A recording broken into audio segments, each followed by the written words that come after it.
नदी के किनारे एक छोटा सा गांव था। उस गांव में एक धोबी रहता था।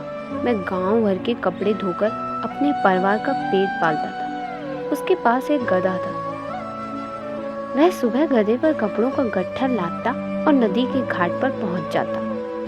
वहीं कपड़े धोता, सुखाता और फिर इन्हें इकट्ठा करके घर की ओर चल देता। उसी गांव में एक मौलवी रहते थे।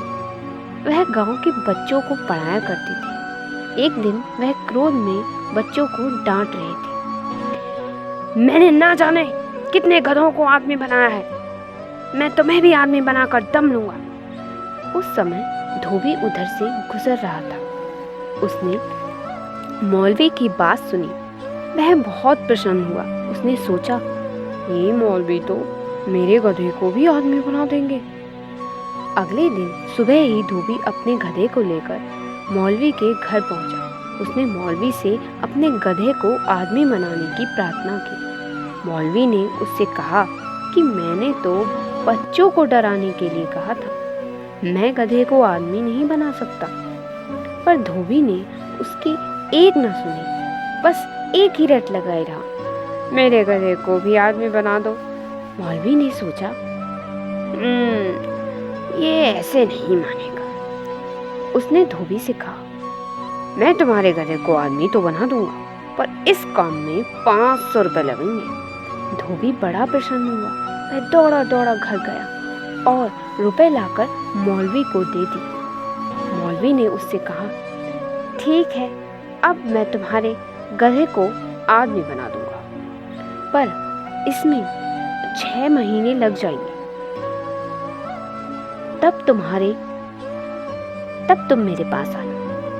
धोबी खुशी खुशी अपने घर लौट आया। मौलवी ने उसके गधे को जंगल में छोड़ दिया। 6 महीने बीतते ही धोबी मौलवी के पास पहुंचा। मौलवी ने उससे कहा, तुम्हारा गधा अब बड़ा आदमी हो गया है, वह बड़ा अफसर बन गया है और दिल्ली में रहता है। धोबी ने अपने घर से गधे का थैला लिया और दिल्ली की ओर चल पड़ा। वह मौलवी द्वारा बताए गए दफ्तर में पहुंच गया और अफसर के कमरे की खिड़की से गधे का थैला बार बार अफसर को दिखाने लगा। अफसर को लगा कि ये आदमी पागल है। उसने उसे दफ्तर से बाहर निकलवा दी। धोबी अफसर के ऐसे व्यवहार से बहुत क्रुद्ध हुआ। वह सीधा मौलवी के पास पहुंचा और उससे कहा, तुम मेरे गधे को आदमी से फिर गधा बना दो, इस काम में 500 रुपए और लगेंगे। मौलवी ने कहा। धोबी को तो अपने गधे पर क्रोध था। उसने अपनी पत्नी के गहने बेचकर 500 रुपए मौलवी को लाकर दिए। मौलवी ने जंगल से गधा मंगवाकर उसे दे दिया। धोबी ने गधे को देखा तो उसे मोटे डंडे से मारता हुआ कहने लगा, अब निकालूंगा मैं तेरी अफसरी, गधा बने बिना तुझे चैन नहीं आया।